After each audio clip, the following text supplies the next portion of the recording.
Hi, and welcome everyone to a brand new talk. And I'm so excited today.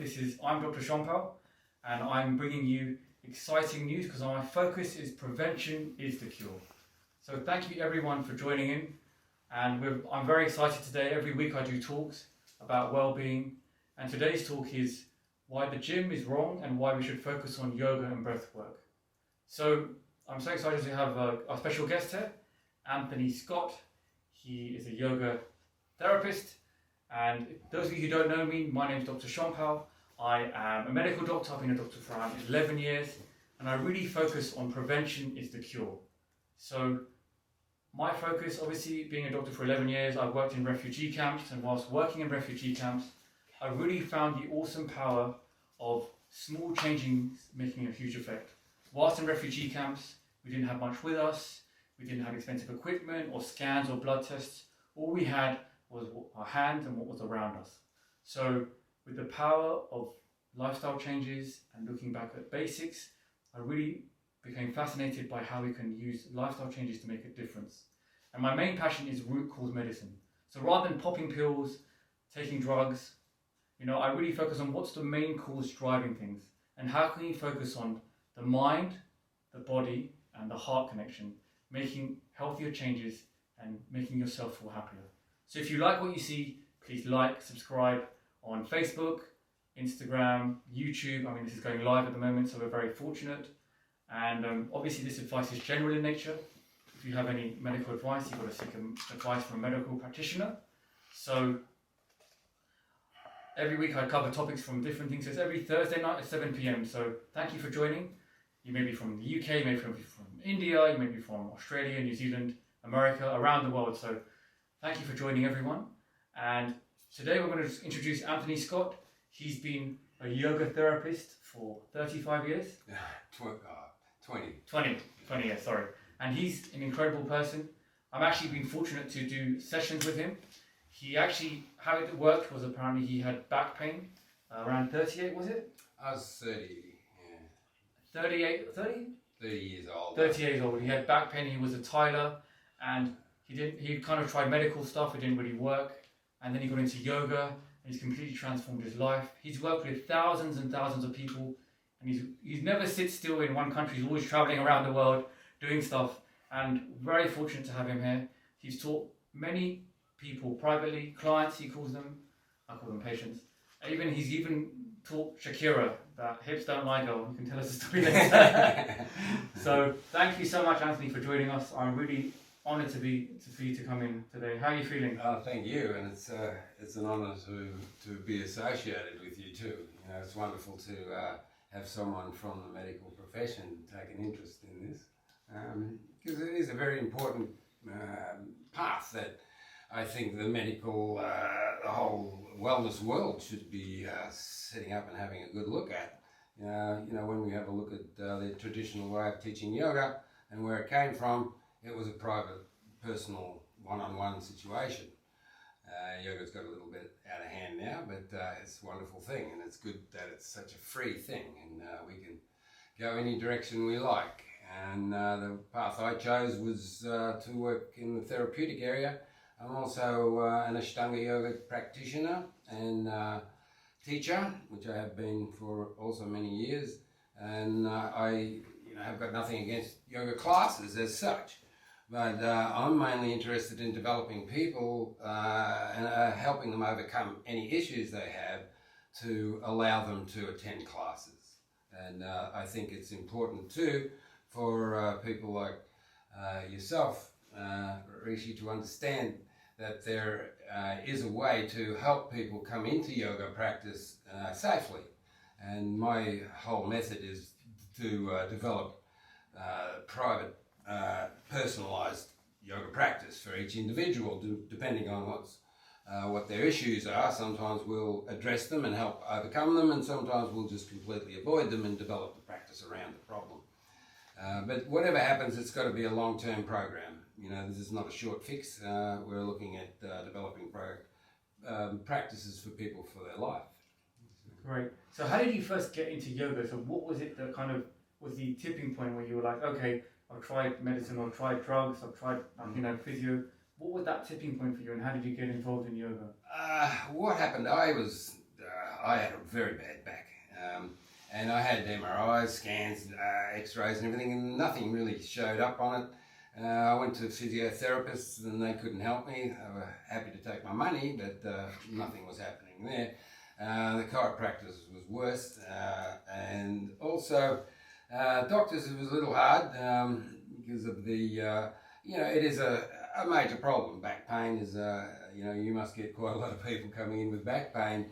It's funny you mentioned that. About I think we're doing some research, but 4 in 5 people in the UK, that's 80% of people in the UK get back pain at some point. And it's incredible. In Australia, it's 1 in 6 people, so it's a very common ailment. So at that stage, I started to get fit. I went to the gym and I started running programs. And during that stage, I realised that I had to start to help myself when it came to helping fix my own back. And so I started to do stretching on the floor, and just it felt better. And I hadn't had anything to do with yoga. And then I started to realise that I was doing a very crude form of yoga. And then I got a book. And then started doing that, but I didn't have a yoga teacher for 10 years. Wow, okay. So it was a little different. Because back then, yoga wasn't so popular like it is now, not at all. And so how did you get into, so you do Ashtanga, right? Then you went into... First off, I went into a practice, it was a Shivananda practice, and I got my teacher training through that at the ashram in the Bahamas. But that's a nice place. Yeah, nice place. Nice place to get to Yeah, lovely.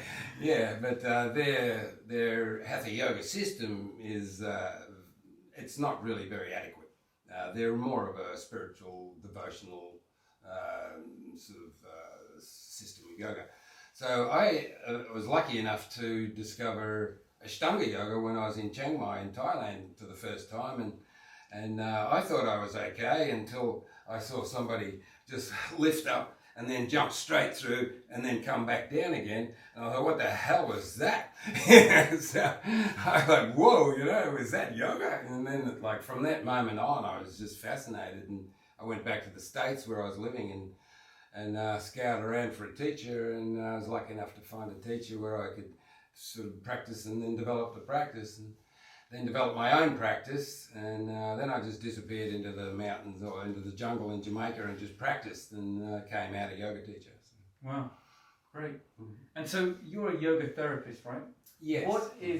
What's a yoga therapist compared to a yoga my certification is with the International Association of Yoga Therapists. That is now the main body of yoga therapy that is helping to guide yoga therapy into the medical field and for the general people to understand it, because nobody has a clue what yoga therapy is.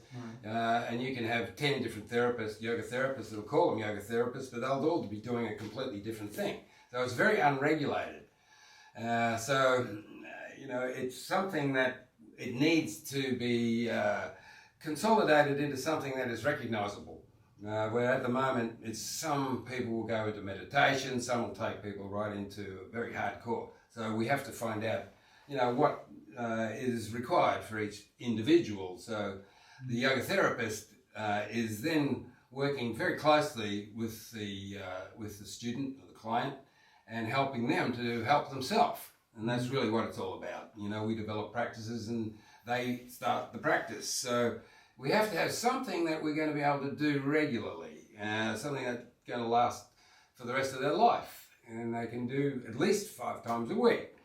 So when we address the gym, it's very difficult to go to the gym 5 times a week, and they're not learning anything anyway. So, if somebody learns a yoga practice, it's theirs, and it keeps getting better for the rest of their life. So that's what my main goal has been, is to develop a method that is understandable by yoga teachers and able to teach it in a way that it will continually evolve. So we need to start off somewhere and then allow it to build and just keep growing, and it just keeps growing. And so it's interesting you're mentioning the fact that everyone is personalised when you give them treatment. Similar to me as a doctor, I see many patients and everyone's very different, and it's I kind of believe in personalised medicine, so giving a customised program for people who have problems or ailments, and looking at you know, the biopsychosocial model, the mind, body, and heart connection. So you do the same thing, right? You focus on each patient. Yes. Someone may have back pain or hip problems, right? That's right. So you customize things. And you mentioned to me before earlier, like, what was the most amazing case that you've treated a patient with or a client with? Oh, I think probably I've got a student in Norway that I've helped to develop their practice, and she was very, very sick, and now she's heading towards becoming a yoga therapist. Wow. And she, could have died without this practice. Okay, what was it? So what was going on with that lady? She had a lot of problems, and she's probably listening now. Okay. No problem. So we don't really want to go down to the depths of her problems, but she was a very sick woman, and now she's just about not fully recovered, but she's certainly on her way to achieving that.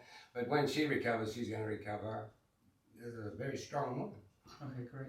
So you were mentioning, also we talked in conversation about how, I do yoga sessions with Anthony. I'm very fortunate to do some sessions with him.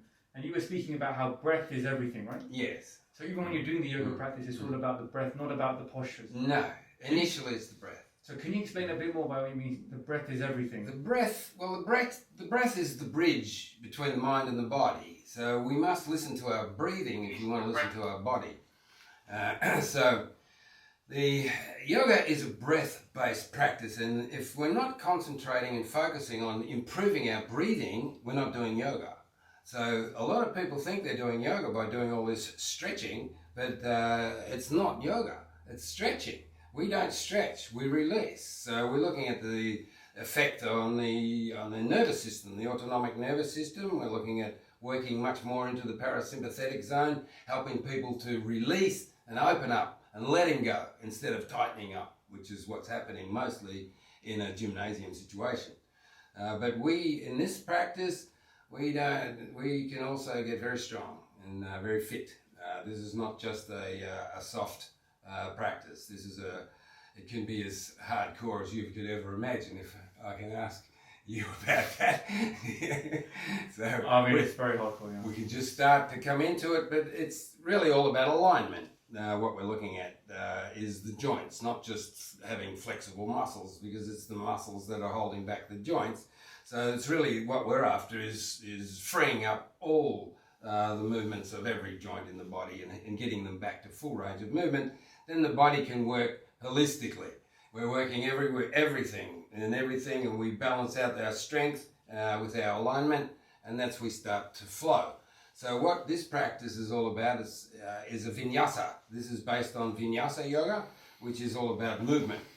So we are able to get people up off the ground, off the floor, and onto their feet, and start to really move seriously and help to get their balance back, and to get themselves into they can be as fitter than they've ever been in their life. This practice is within my method is a whole strength and conditioning program that is based on this method. And so we get fit and strong to be able to continue this throughout our life.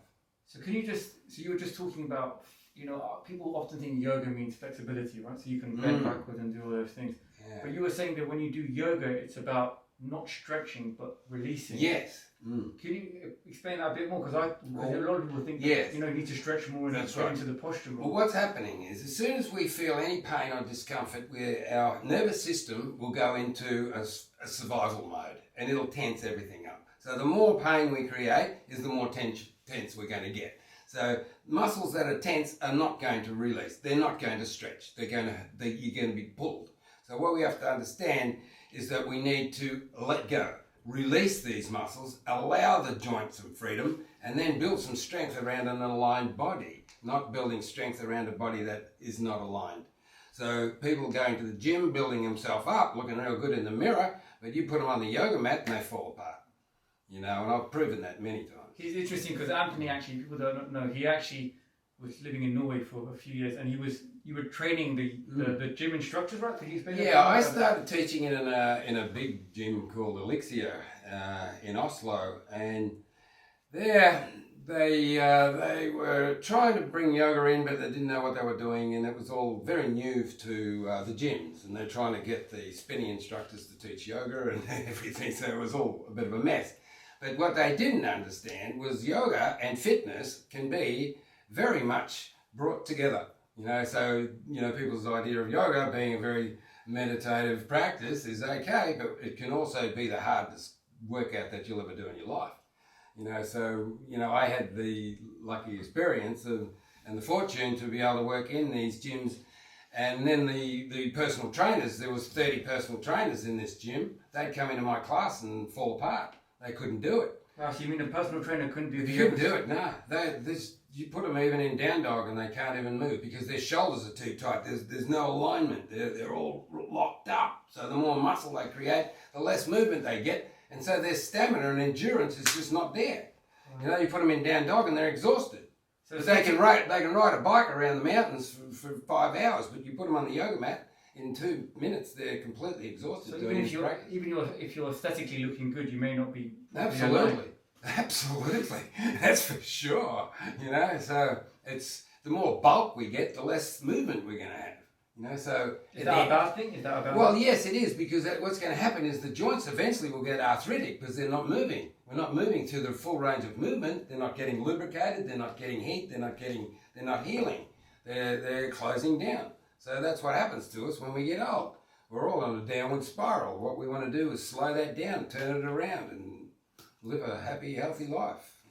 Yes, because Scott got into yoga around real yoga, should we say, about 38, 39? I didn't get serious till I was in my mid-40s. Wow, okay. So that's when I started to peak. And I was a runner, and I used to do a lot of, I run 10Ks before breakfast, and I did all of the half marathons on the coast for years, had my own gym and everything. But now, at 65, I feel as fit as I've ever been in my life. And the stuff you can do is incredible. You should check out his YouTube. It's incredible.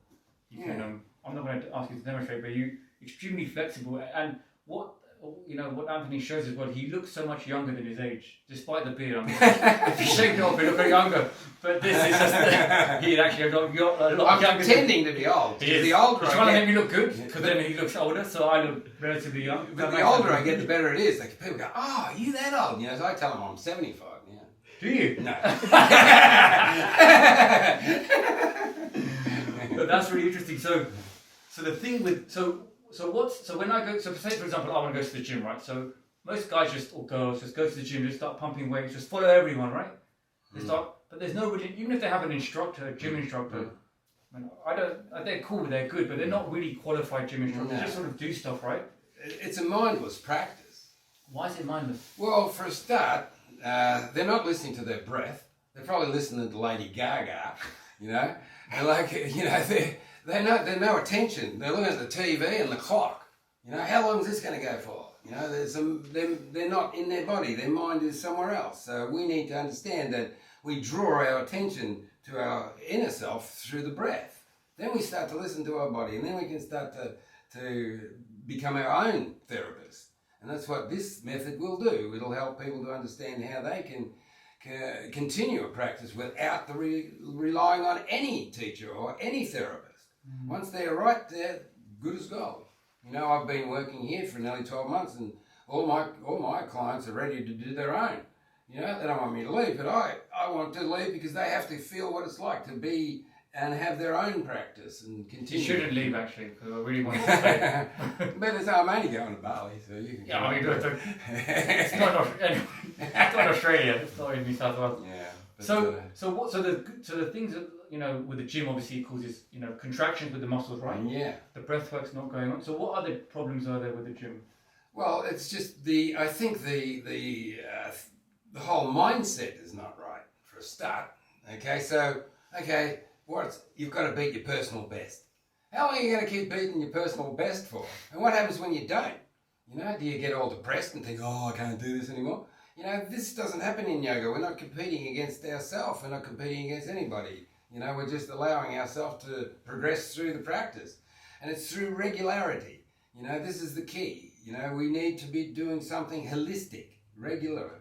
So this practice covers 7 elements that are essential for full holistic wellness. And the first one is the breath. So we use very special breath, so we learn to exhale much more completely and understand how that works with the locks. We can bring it up to a much more fuller, complete inhalation. Then we look at flexibility, alignment, balance, concentration. All of these aspects must come into a holistic practice. But we must know where we're going and what we're doing and how we're going to get there. There's always somewhere to reach. There's always goals to work towards. Once we can do that, we can do this. We're going to do this, we can do that. So that never ends. What would you say to people that, with the advent of social media and, the idea that aesthetics is everything and image is everything? Obviously, guys need to bulk up. They need to, guys.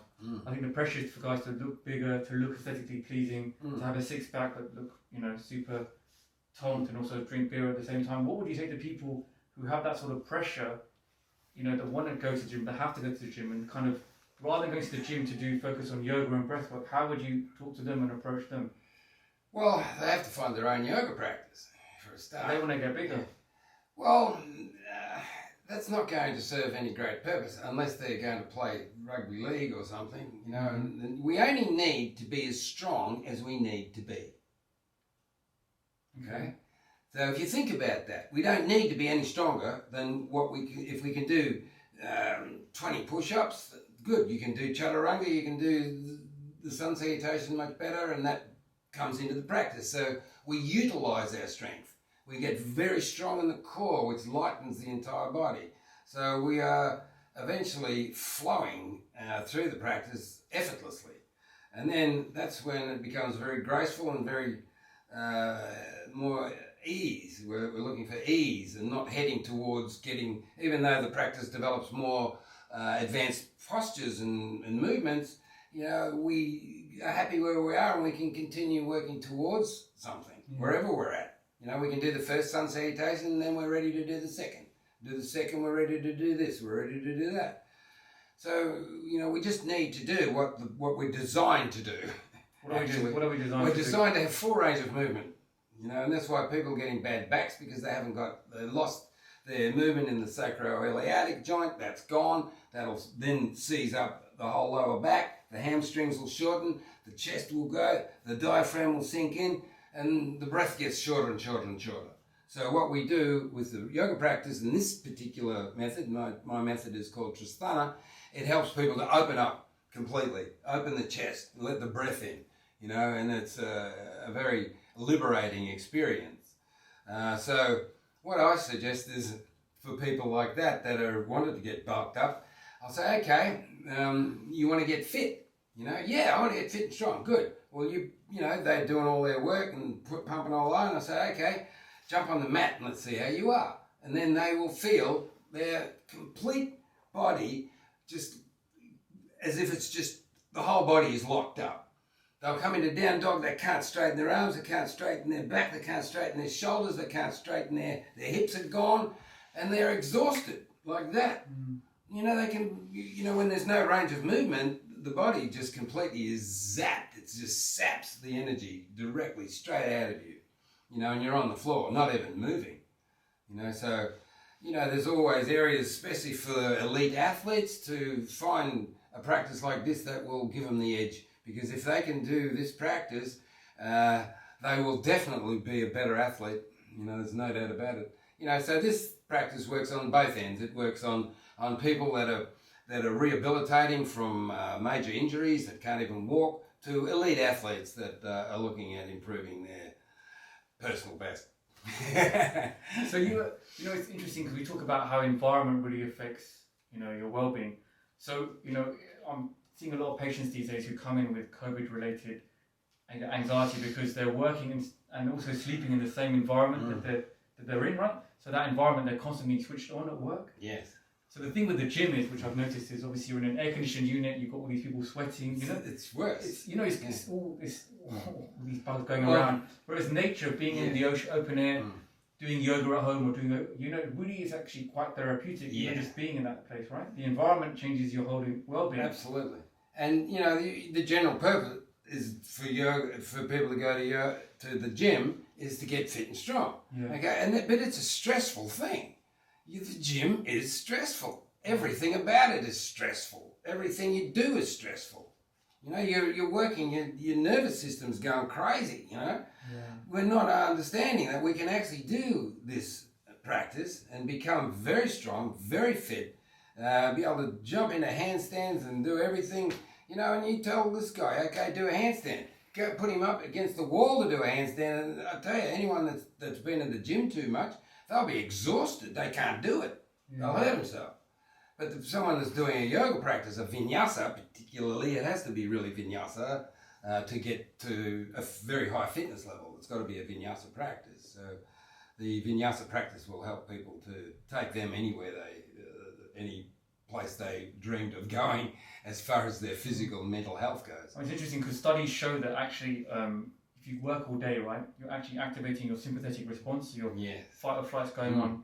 Then you're like, okay, so people tell me I need to really go to the gym. So they go to the gym, they're even putting their body into more cortisol stress. There's more sympathetic response. It's like, oh my God. And studies show that actually it's not good to do that. You need to have like small micro doses of things that you do which kind of relax and parasympathetically activate you. So they call it the chill out response. So with yoga, I mean, I don't know about your yoga because I'm breathing quite hard on it. But generally with the yoga, you generally feel more relaxed and more calm and more centered. Right? Yes. So it helps to activate this parasympathetic response. That's right. It's activated on the exhalation. So if we are exhaling properly, because as soon as we start pushing weights, what happens? It's short inhalation. We're not really exhaling. Yeah. So this is why everyone is tensing up, you know, because they're not allowing the body to let go. So yoga practice and vinyasa, particularly, I must emphasize that this is a vinyasa practice. So we must understand there's very much difference in yoga, you know, depending on who's teaching it and where they're going. So what is vinyasa yoga? Vinyasa is, For those who don't know. I mean, vinyasa is the original way of practicing yoga. Okay.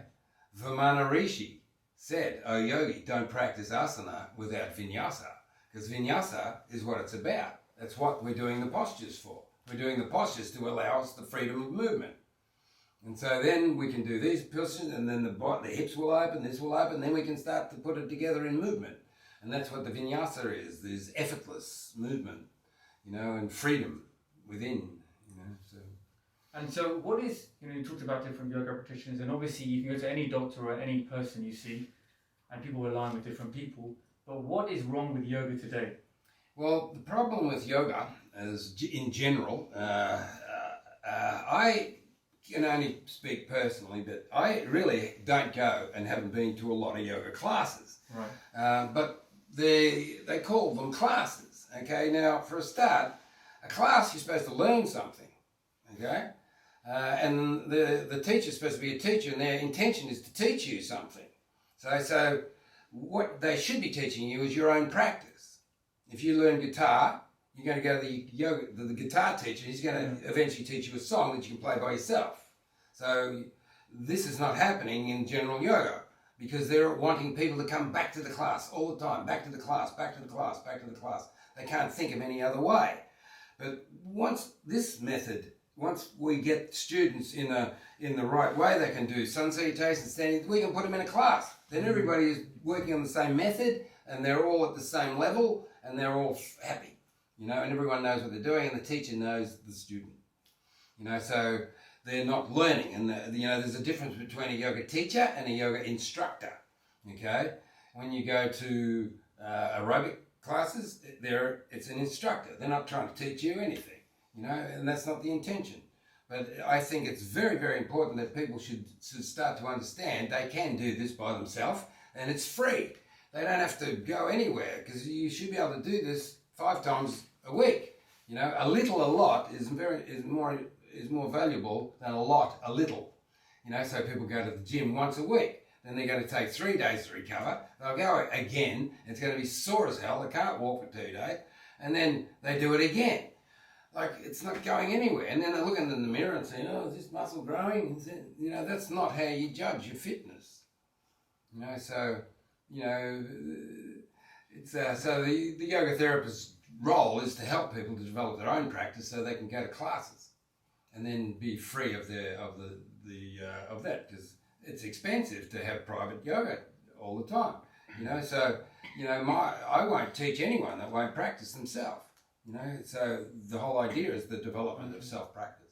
What I find fascinating about, Anthony's method is that, I'm doing Anthony's method, but for example, a sun salutation, I used to do them like, it's easy, man. Like do a sun salutation, it's everyone does it, right? And Anthony was telling me how you have had yoga teachers who've been doing it for 20 years, sun salutations, right? But they're doing it all wrong. Yeah. Well, they're not actually doing it wrong. They can do it better. Really? Yes. So you thought my sun salutation was good, was it? But the sun salutation and all this yoga always gets better. No, but everything gets better. But isn't it funny though? Because I think you were mentioning that someone who's your student was saying that actually I've been doing it all wrong. Remember that one who's been doing it for 20 years? Yeah. And a lot of people, from my experience, are doing it wrong. And the way Anthony does it is it's crazy how many steps you have to do the sun salutation. There's like an A, B, and C, and there's like other things you have to do in between them. It's a breathing practice. It's a breathing practice. It's totally a breathing practice. But it's really difficult, isn't it? Yeah. So you lengthen the breath, you lengthen the movement, and you steady and still the mind. So the mind has time to relax. So when we learn these breathing techniques, we're actually training the mind, as well as the body. What I find fascinating about Anthony is he said he's always learning, right? So how many sun salutations have you done in your lifetime? Millions, and I'm still learning. See, millions and you're still learning. I'm still practicing. So still trying to get better at it. It never stops, despite what you can do and show us on the... Absolutely. It's like you're breakdancing through breath sweat. Yeah. If I had been a breakdancer, I think I would have gone a lot further than I did in yoga practice. 12 years of laying ceramic tiles was not good. Of course, if anyone has any questions, you can always ask, and then our... if there's anyone out there, if anyone wants to ask any questions, you can feel free to message down. I should have said Tristhana, you there? Yeah. It's fan club. I don't have any fans. Holly, fans. You there? So, Brian, if anyone's got any questions, just let me know. Obviously, great stuff, guys. Best practice ever. Don't leave. Fine. Thank you. And so, another question I was going to talk about is, you wanted to mention something else. So in Ayurvedic medicine, which is Eastern medicine, the Ayurvedic doctor tends to work in collaboration with the yoga therapist. That's right. Can you give a bit more information about that? Well, the Ayurvedic system is a little different, but it's still basically the same. The patient goes to the doctor, but then the doctor then should be able to send them to a yoga therapist to help them continue getting better. Because they're going to have to get their body right. If they've been lying in bed for 3 weeks, they need more than pills and injections and things. They need movement. So what happens then? They get the physiotherapist. Okay, that's okay, but they're not teaching them to do a practice. So when they go home, they should be able to start doing their own therapy and helping them. And the yoga therapist draws up a program for them that they continually do. But physios also have exercises they have to do. They do, but it's not developing a practice. We must develop a practice. Something like the Tristhana practice will go. There's like hours of it, but we draw from it with what we need, and then it comes down to a very efficient, effective, time-efficient practice. So we can get a lot in a yoga practice in a very short space of time. How quick would it be? How quick? I mean, because it takes me ages to do my practice. Well, it's up to you. We can have a 15-minute practice, an hour practice, a 2-hour practice. It doesn't matter. Through this method, you can organise your own practice. Because before we were talking about, Anthony was talking about how medical doctors and yoga practitioners or therapists should work in collaboration. Do you mind explaining a bit more about that? Well, I think it's very important. Like a doctor, is very hesitant to send anybody off into a yoga class, as we've said before. So, I think it's a wonderful experience for me to work with you, and for you to understand this method and this practice yourself, personally. Instead of just talking about it, you're doing it, and that's wonderful. So by you experiencing this, you're going to have a first-hand at what's going on here. You're going to know exactly how I'm going to help anybody because I've helped you. Yes. So by that, then you have got more confidence in recommending someone go to me if you've done the practice yourself. Yes. And that's very important. But I think it's a wonderful thing for all healthcare workers to understand how to really look after their own body, and not just work themselves to and not have the time. And the main thing is people just don't know what to do. Yes. That's the problem. That's true. You've got so many people that want to do something. They want to do this. They want to do yoga. They want to go to the gym. They want to get fit. But they don't know what to do. So with this practice, we help them to understand what to do. So then they are getting strong and fit and flexible and everything through this practice and feeling a lot better about themselves.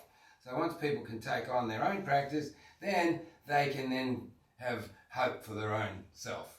People that have gone through a lot of trauma, and they can then take on something that's going to help them instead of looking at turning to people to help them. This practice helps people to help themselves, and this is how it works.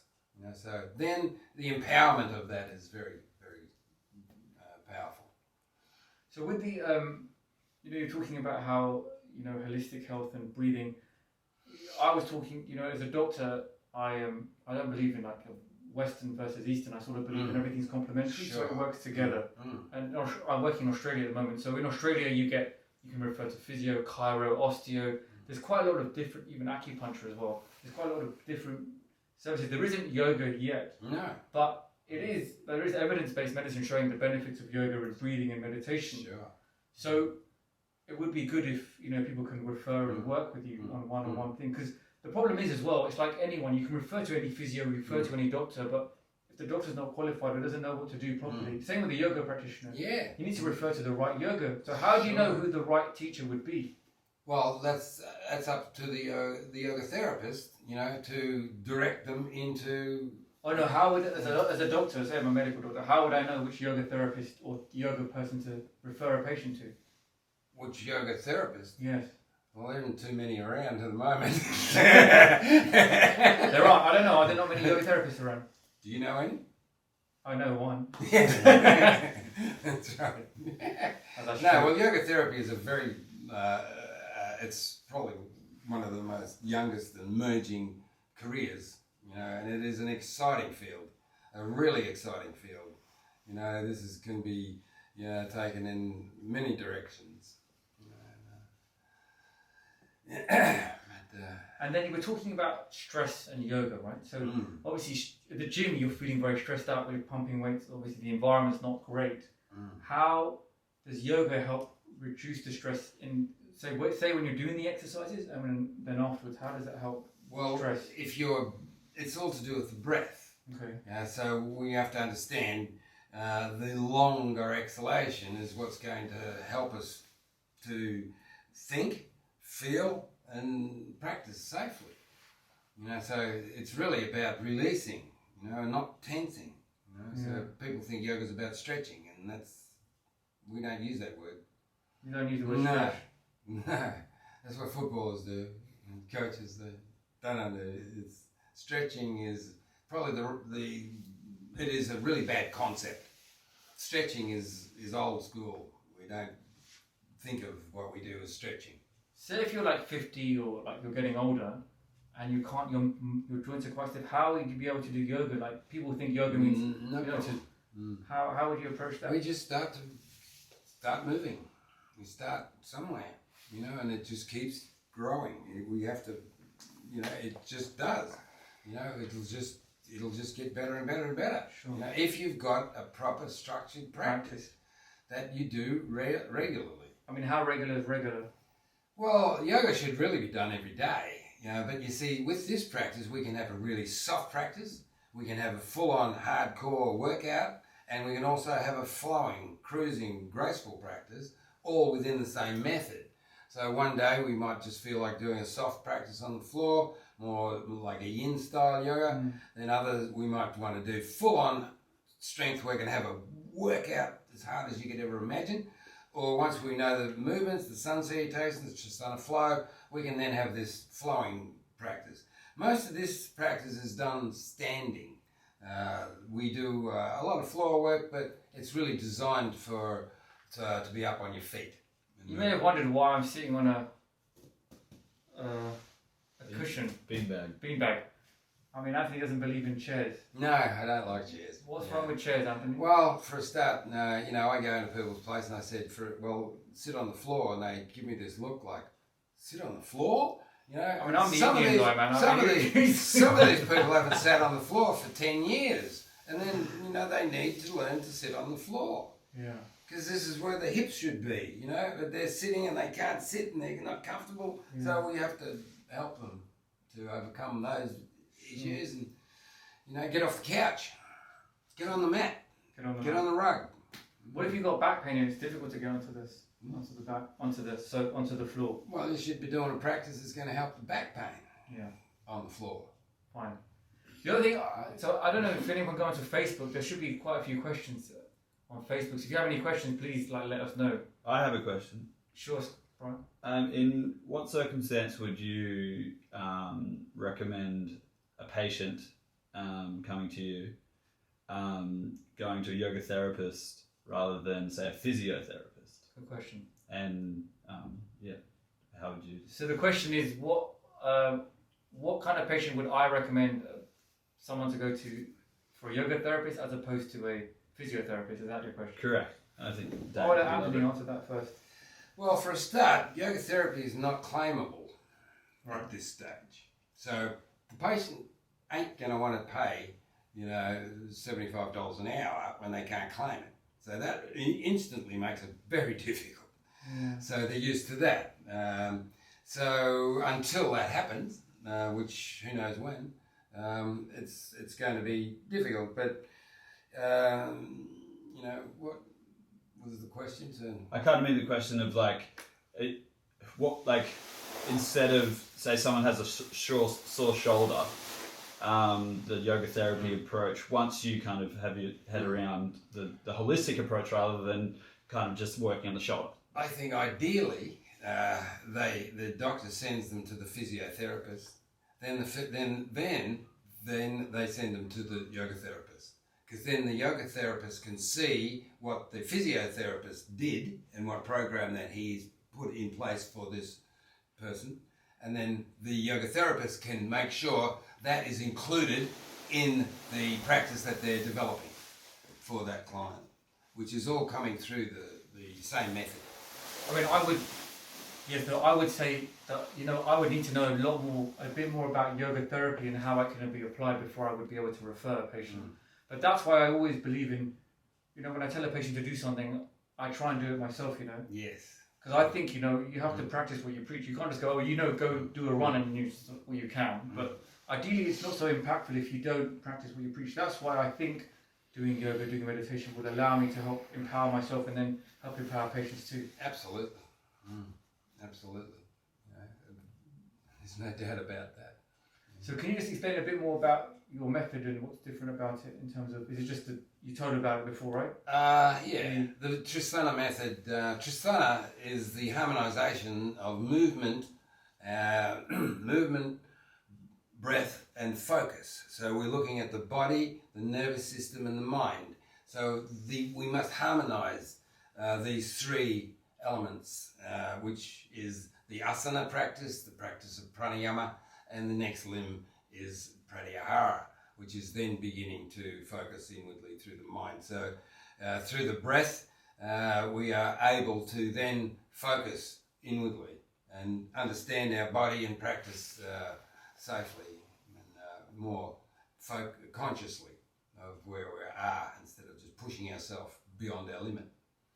A question came through actually before, Marty. She was saying that how is diet important when you're doing breathwork? I mean, how does diet work with yoga? Well, when people start their yoga practice, if they want to lose a few kilos, I don't sort of tell people to go onto any particular food, but what I will do is tell them what they shouldn't be eating. You know, forget soft drinks, cakes, lollies, all of this useless food. That's the first thing you've got to get rid of. And then we can start to, but once people start a proper yoga practice, there's something that happens with the breath. It allows you to have take much more interest in your health. and your focus and your fitness and yourself as a human. You know, so we have to. It's through this that we'll start to think, well, should I have that extra hot dog, or should I have more of that? Then you'll start thinking twice. So over a period of time, it'll come naturally through you, through the practice. Because when you get on the mat and you're not feeling right, you know you're too overweight, that's not a big issue, but you know through the practice and through this type of work, everything will come back to where it should be. And then it will remain that way for the rest of your life. So you mean your consciousness sort of changes as you do That's yoga, right. and you sort of don't want to eat? That's right, exactly. And that's how it kind of works, you know. But if you haven't got a practice, you've got no reason to look after yourself, really. You know, you're not worrying about beating your personal best or going over all that. But I mean, is there a personal best in yoga? Is there a personal? Not really, no. But you changes. It changes. Yeah, it changes. So what are your plans in the next 10 years? What do you want to Right achieve? now, you know, I've been doing a lot of travelling all over the world with... How many countries have you been to? about 50. I've been to 52. Yeah, damn. Yeah, but I've been to a lot of those countries many times. Yeah, see, yeah. So when we look at that, I'll bet you I'll beat you. I'm sure you will. I'm sure you have. Yeah, but anyway, the yoga path has led me through and into some amazing situations, and I've just been following that. And it's the method that keeps evolving out of this. The more I work with people, you know, I can't say that I've ever learnt off one particular person, but I've learnt of everybody. You know, I haven't learnt off one person. You know, everybody. You know, the more I work with people, the more I understand how better I can share this What have you learned from me then? Huh? What have you learned from me? Well, I'll tell you later. No, so that's good. So you're going to Bali shortly. I've learned that I like working with you. Oh, good. Thanks a lot. Thanks. And I appreciate your interest in what I do. No, thanks. It's been great. It's been really fantastic. And I can vouch for it. It's a great method, actually. It's really transformative and helpful in helping me get better. We all have to do something. We do. So, Anthony, I was going to say to you, so you're going to Bali shortly. My so what are you plans doing now, there? okay, so after travelling around, about time I settled in one place. So here I've been working here for a year, which is the longest I've been in one place for as long as I can remember. So it's been an amazing experience to work with clients for longer periods of time, and it's proven to me that the method is total standalone. You know, so what I want to do is set up a home for it in Bali, somewhere where people can come and learn to teach it, and come to get help and to learn how to help themselves. And so, you know, and just have a nice place for people to come and get away from everything and do some serious yoga practice. Oh, great. So for those who want to find you, where would we be able to look out for you, and where are you available to chat? I don't know where I am. Byron, At the moment, Just they his can't find website. me anywhere. Just Tristhana. What's the website? Yeah, just tell us the website. Just look up. All you got to do is put Tristhana in Google, and it comes up on the How do you first spell page. Tristhana? Tristhana, Tris. I don't know how you spell it. Tristhana. Yeah, A-N-A. Okay, Tristhana, and just type it, and you're one of the first hits. So no, thank you so much, Anthony, for taking the time to talk to us. It's been insightful and amazing, and I would definitely urge you guys to definitely check out his website and look at his awesome YouTube videos. They're great. If you guys obviously like what you're seeing, please like, subscribe, write any questions down below to me or and Anthony, and we can respond to you. So that's Dr. Schompal, so D-O-C-T-O-R, and then S-H-O-N-P-A-L. And we all appreciate you guys all coming in, and thank you, Ananda, for help setting it up, and Byron as well. We really appreciate your help. You guys rock. Ananda, where's your link? What do I need to check out for you? Ananta Vrindavan on the YouTube. Yeah, so check out Ananta Vrindavan on YouTube. Please like, subscribe. Byron, just come to Byron Bay. I mean, do you want to shout out to anyone, Byron? Oh, good. It's good. It's good to be here. And it's good to be here as well. So Anyway, see you in Bali. we will see you in Bali. And last thing I was going to say is that next week we're going to be talking about stress, yoga, and the 3 modes of material nature.